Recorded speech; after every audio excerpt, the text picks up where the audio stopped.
The cruelest households are never the loudest. They do their work in cold kitchens and careful silences, in the gap between what is owed and what is given. The November fog had settled over Ashmore Village before dawn, pressing down on the low stone rooftops, filling the alleys with a wet gray smell of peat smoke and river silt. It was the kind of cold that did not announce itself. It simply entered a body and stayed.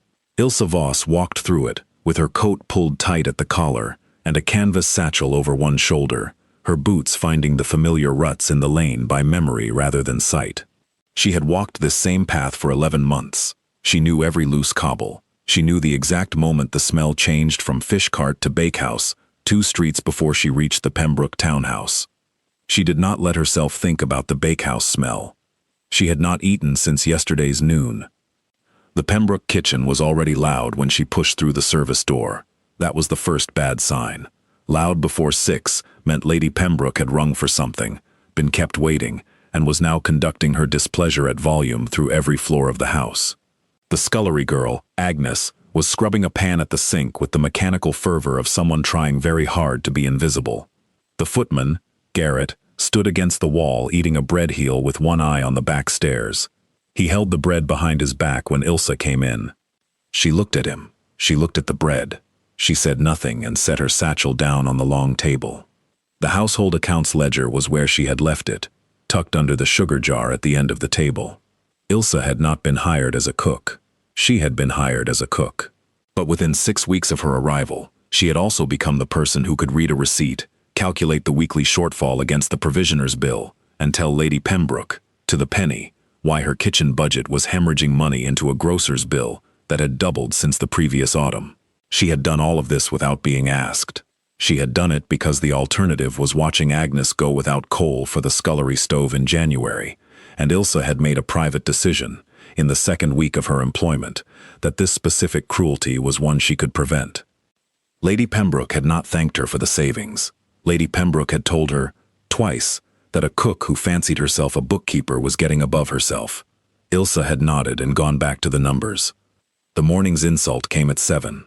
It came in the form of Lady Pembroke, descending to the kitchen in her dressing wrapper, an unprecedented event, reserved for occasions when the displeasure could not be adequately transmitted through servants, and announcing, in a voice sweet with venom, that the venison collops served at last evening's dinner had been under-seasoned, that their guest, Lord Alverton, had remarked upon it to Lady Pembroke personally, and that Ilse ought to consider whether her skills were perhaps better suited to a coaching inn than to a house of standing. Ilse stood by the range, wooden spoon in hand. She said, the venison was salted to Lord Alverton's own specification. He sent it down in writing before dinner. I still have the note if your ladyship wishes to see it. Lady Pembroke did not wish to see it. She delivered 3 additional sentences on the subject of ingratitude and went upstairs. Garrett stared at the wall. Agnes scrubbed the already clean pan. Ilse turned back to the range and said nothing else, because there was nothing to say. She had 11 months of this. She had been counting. Not the days precisely, though she could have told anyone who asked that she had been employed by the Pembroke household for 341 days, that her wages were paid 40 days late on average, and that the sum currently outstanding, the sum Lady Pembroke had been promising since October, was £4.07. She knew these figures not because she was bitter. She knew them because she had come from a world in which numbers were the only honest language, and she had learned to trust them the way other women trusted prayer. Her father had taught her that. Her father, who had kept the accounts for 2 textile merchants and a shipping concern on the Bristol docks, who had sat with her at a kitchen table not unlike this one, and taught her that a ledger was a moral document. It showed what was owed, what was given, and whether the 2 sides agreed. He had died 18 months ago, in October, on a Tuesday that smelled of this same river fog, and Ilse had not had a single day since to grieve him properly, because grief required stillness, and stillness required safety, and she had not been safe. She was rolling pastry at 9 when the front knocker went. Not the tradesman's bell at the side, the front knocker, 3 blows, unhurried, deliberate, the kind of knock that expected an answer. She heard Garrett's footsteps cross the hall above, heard voices, then a silence, different in quality from any silence the Pembroke house had produced in her 11 months there. A held-breath silence, the kind a room makes when something large has entered it. The kitchen door opened, and Garrett came partway down the stairs, his face wearing an expression she had never seen on it before, a kind of blankness that she eventually identified as awe. "His Grace the Duke of Ashmore," he said, to no one in particular. "For Lady Pembroke." Ilsa went on rolling pastry. She heard the murmur of the receiving room above, heard Lady Pembroke's voice climb one register, and then deliberately subside. She heard the specific quality of a person performing composure. She had heard it often enough to recognize it. The Duke of Ashmore. She knew the name the way anyone in the county knew it, the same way one knew the name of a headland or a weather system. He was Ashmore. He had been called, variously, the Iron Duke of the North, and, less officially, the man who did not speak, unless the speaking would cost someone something. He had returned from a decade on the continent 2 years ago, and had reportedly not been seen in a drawing room since. He had a reputation for ending conversations before they began, and settling accounts, both financial and personal, with a finality that other men spent whole careers trying to approximate. What he wanted with the Pembroke household, Ilsa could not imagine. She went back to the pastry. She had a luncheon to produce. She was browning onions when Garrett came down a second time, pale now rather than awed. "Lady Pembroke wants the accounts ledger," he said. "The kitchen accounts." Ilsa looked up from the pan. "Mine?" "The household ones." "All of them. She says you're to bring them up yourself." She wiped her hands on her apron. She took the canvas ledger from under the sugar jar and went upstairs.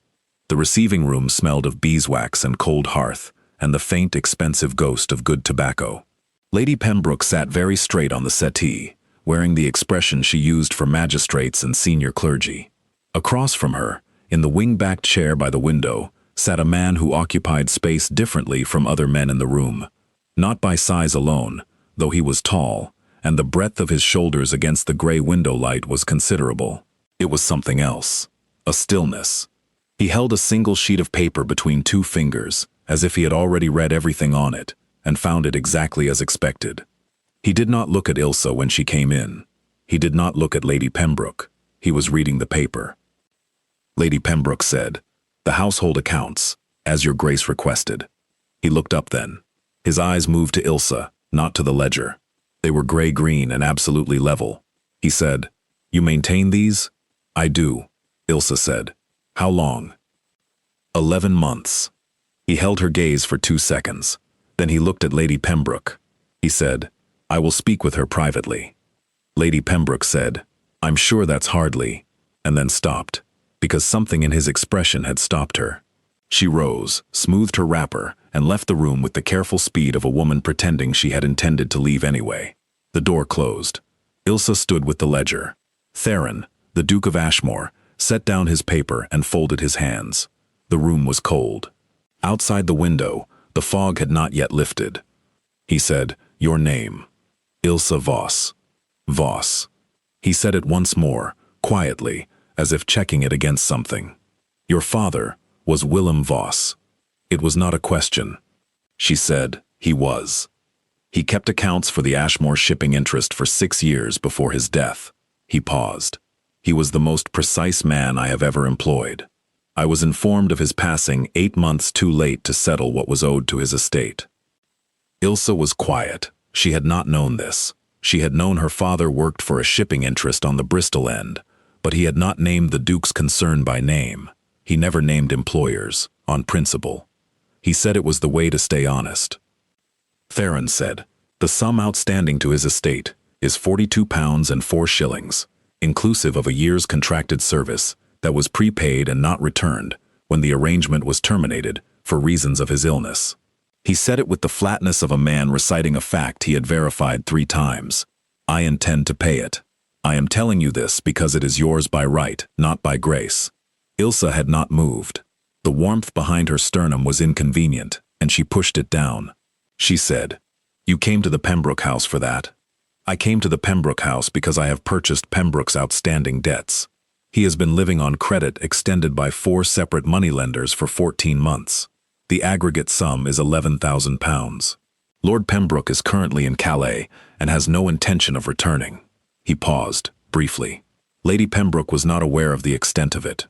Ilse thought about that sentence. She thought about £11,000. She thought about the 40 days of unpaid wages. She thought about the way Lady Pembroke had delivered her morning's verdict on the venison collops. She said, "What happens to the house? It reverts. The contents will be assessed against the debt." He looked at her steadily. "The staff will be paid what is owed them before any assessment begins. I have already given instructions." The warmth behind her sternum declined to be pushed down this time. She said, "Why are you telling me this yourself?" He stood. He was taller standing than she had calculated from the chair. He took the ledger from her hands, not roughly, and opened it on the small table by the window. He turned to the October accounts page. He said, "Because in 6 months of reviewing Pembroke's financial records, this is the only honest bookkeeping I have seen in any Pembroke document, and because I need a cook." She looked at the open ledger. She looked at him. She said, "I am a very good cook." Something in his expression changed. Not warmth, precisely. Not yet. It was more like the adjustment of a precise instrument that has been slightly misaligned and has found its true measurement. He said, "I am aware. Mrs. Hargrove at the Provisioners has mentioned your spiced beef rolls twice in my presence. I did not know at the time what connection to draw." Ilse said, "Ashmore House is the estate on the North Ridge." "It is. You have been without a cook for 8 months," he said it without apology. 3 candidates in that period, none of them satisfactory. He did not say in what respect. He closed the ledger and held it toward her. "The post carries £16 per annum, staff meals, and a room above the kitchen that has its own fireplace. You would also be expected to assist with the household provisioning accounts, if you were willing. That is not a standard cook's duty, and would carry an additional stipend of £4 per year. £20 a year, her own hearth. The outstanding wages, £4.07, paid before she left this house, and £42 from her father's estate, which she had not known existed until 6 minutes ago, arriving now like something she had stopped believing in." She said, "When do you need an answer?" He said, "I need to be on the North Road by noon." She thought about Agnes at the sink. She thought about Garrett's bread heel. She said, "If I accept, I have one condition. Agnes, the scullery girl here, is owed 2 months' wages, and she has nowhere to go when this house closes. I want it on record that she is placed before the assessment is finished." He looked at her. The look lasted long enough that she wondered if she had overreached. He said, "I will see to it." She said, "Then yes." He said, "Thank you, Miss Voss." She had been told, later, by Garrett, who had heard it from the bootblack, who had allegedly heard it from the Ashmore steward himself, that the Duke of Ashmore had not said those 2 words, unprompted, to a member of staff, in that tone, in anyone's recent memory. She had not known this at the time. She had simply noted that the words were plain, and that they cost him nothing, and that he said them anyway, and she had gone downstairs to pack her satchel and tell Agnes that things were going to be all right. The Pembroke house was behind her by 11. The North Road was a different country from the village fog. The lane climbed through bare elm and then through a stand of old yew, and the cold up here had a different quality, not wet, but dry and iron-sharp, the kind of cold that declared itself honestly. Ilse rode in the second of 2 carriages, the household one, with her satchel on her lap and the ledger. She had asked for it, and he had handed it over without a word, tucked under her arm. Ashmore House appeared at the crest of the hill without warning. Stone, gray and clean and very large, with a long gravel forecourt and leaded windows that caught what pale light there was and held it. It was not romantic in the way some houses were romantic. It was something more austerely impressive. A building that looked as if it had been standing in this particular cold for 3 centuries, and intended to stand for 3 more.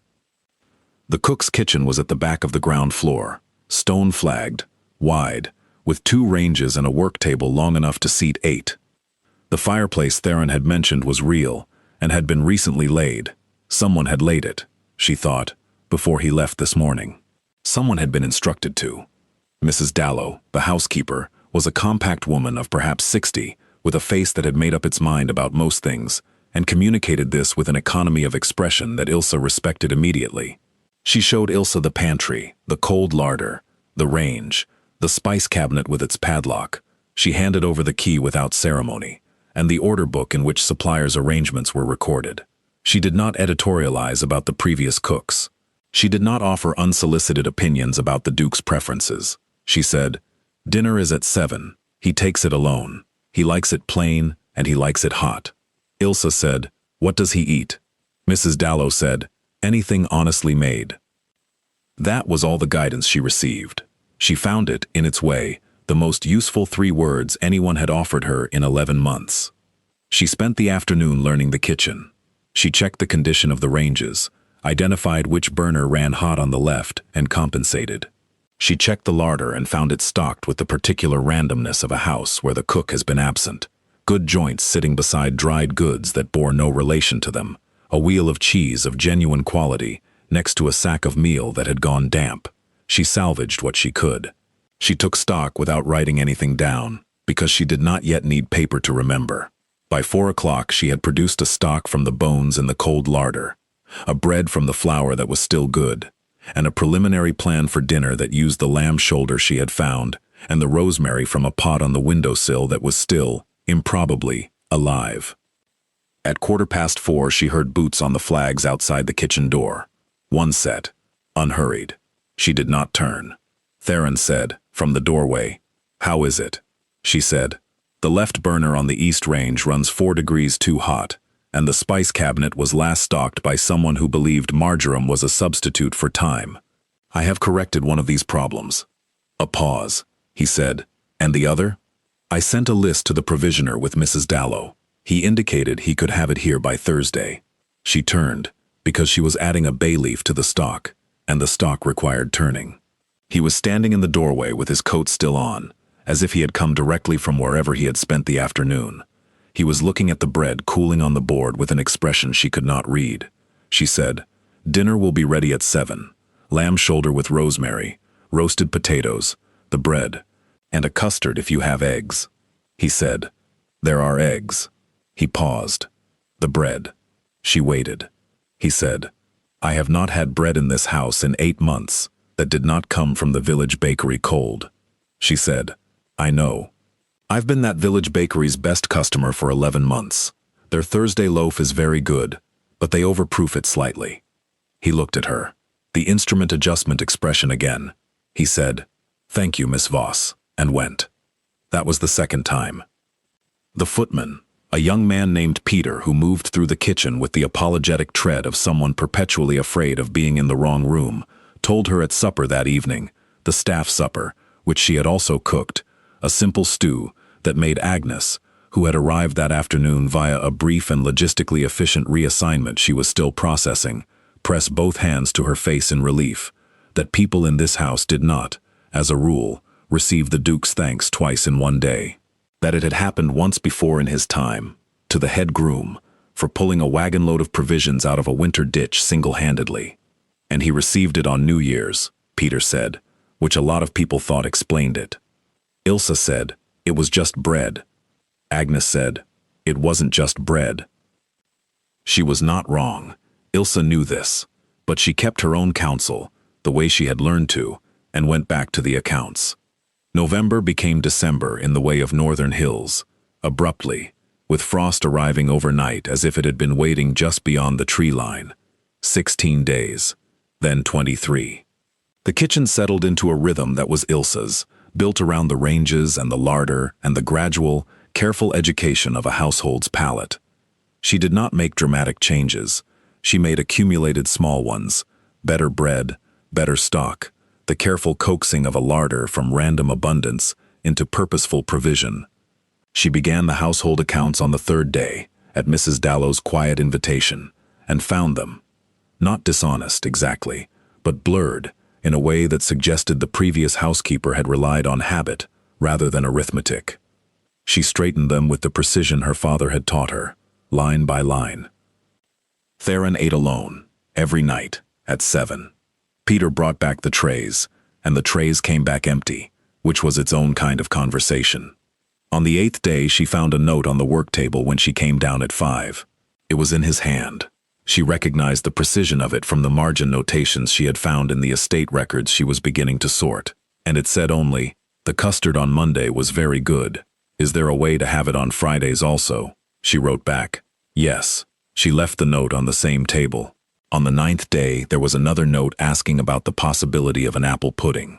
On the 11th day, she wrote him back asking whether he was aware the estate's apple stores were being slightly pilfered by someone who was leaving the evidence in a very unconvincing way, and received in response a note that said, in its entirety, aware, leave it.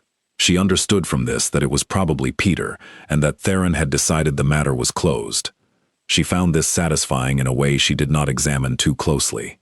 The 40th day in the Ashmore household was December the 22nd, and it arrived with a complication. She was reviewing the coal delivery accounts. There was a discrepancy of 12 shillings between the delivery record and the provisioner's bill, a discrepancy that had been occurring monthly for at least the past year, when Mrs. Dallow came in with a look that presaged news. Lady Harton and her daughter have arrived, she said, 3 days earlier than expected. The Duke's aunt. She has expressed a wish for dinner tonight suitable for company. Ilse said, for how many? 5. Lady Harton, Miss Harton, and 3 of Miss Harton's particular friends from the village. A pause. Miss Harton has also mentioned, in Lady Harton's hearing, that the previous cook at Ashmore, the one before the ones who were unsatisfactory, could produce a 12-course dinner for 12 on 4 hours' notice. Ilse looked at the coal discrepancy, then closed the book. She said, what time do they dine? 7. It was 11. She had 8 hours. She wrote the list in 12 minutes, sent Agnes to the larder to begin pulling, and dispatched Peter to the provisioner with an order that was specific enough, quantities to the ounce, substitutions listed in order of preference, that even a boy who overproofed things could not misread it. She put Mrs. Dallow in charge of the linen and turned back to her kitchen. She did not produce 12 courses. She produced 5, but they were 5 courses of such coherent and deliberate quality that the number was irrelevant. A clear consommé made from last Tuesday's poultry stock, poached sole with a butter sauce that had taken her 40 minutes of continuous attention, a saddle of mutton that had been in the larder 2 days longer than she liked, but had been brought exactly right by a long, careful roast, a dressed salad and a cheese board, and, because it was nearly Christmas, and because she had the cream and the brandy and the thyme, a syllabub that was frankly better than anything she had produced since before her father died.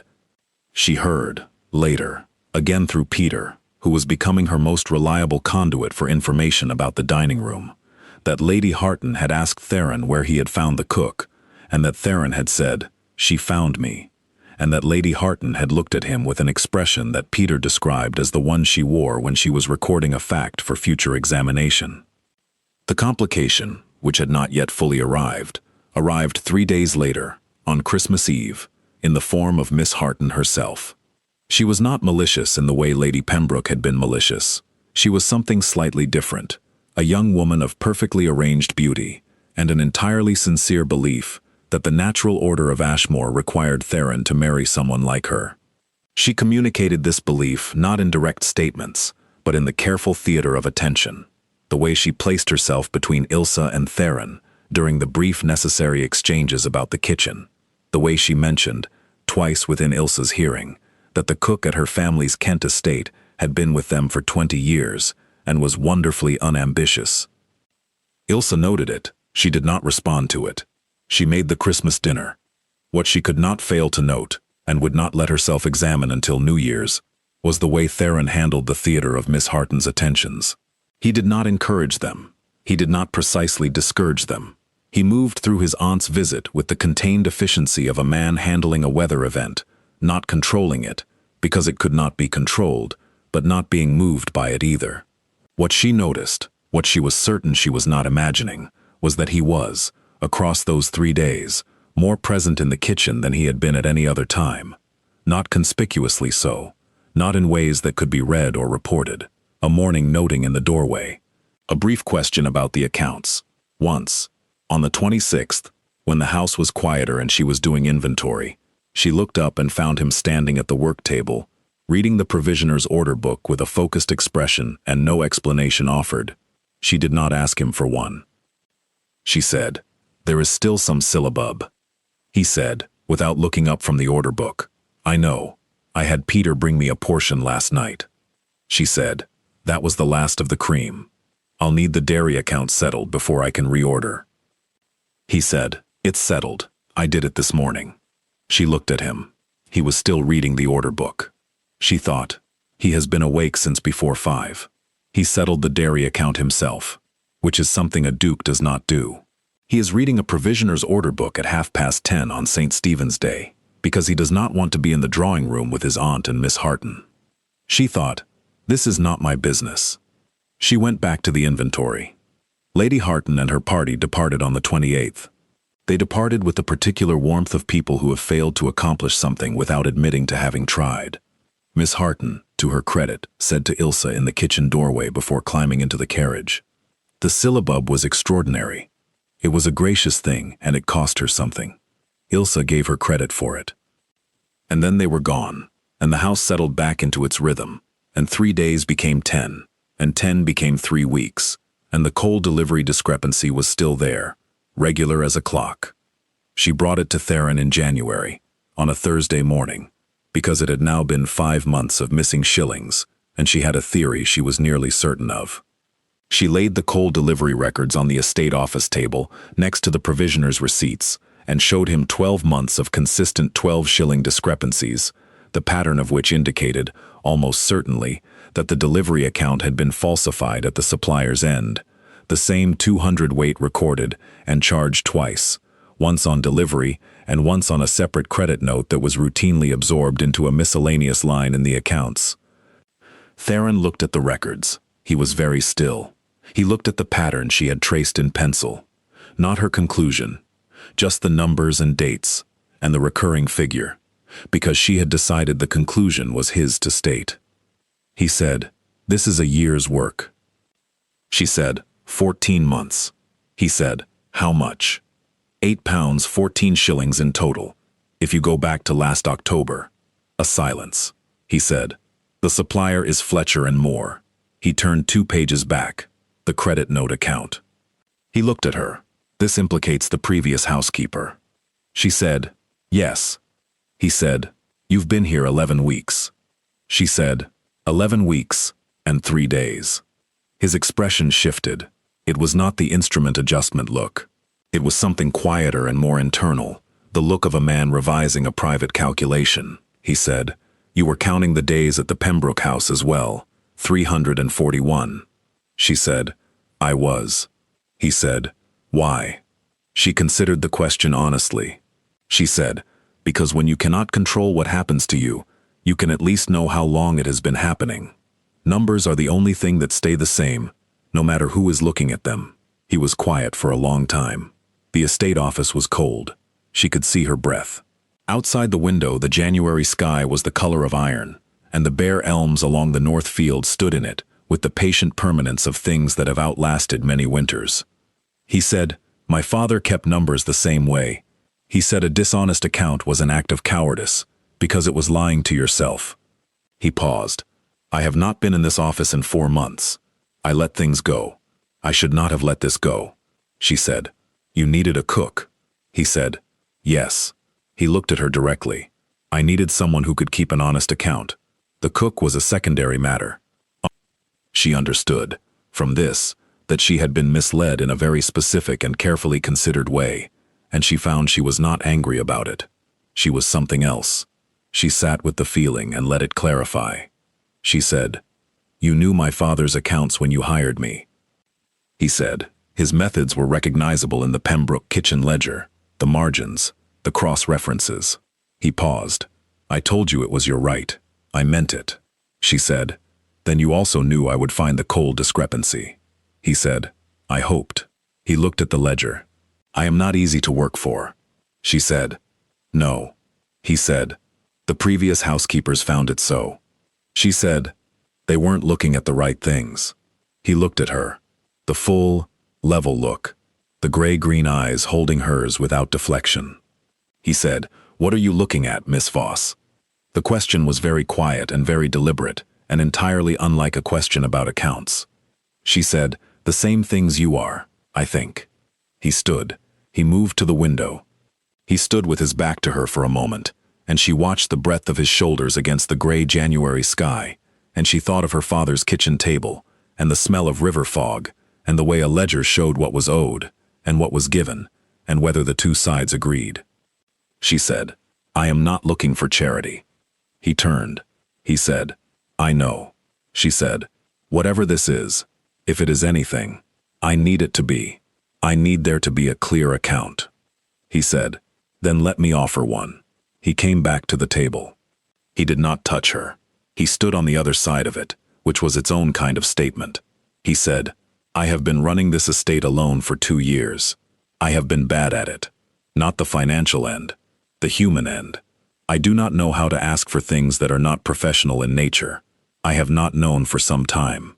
You write notes about apple pudding and coal deliveries, and the provisioner's Thursday loaf, and I find I am reading them 3 times.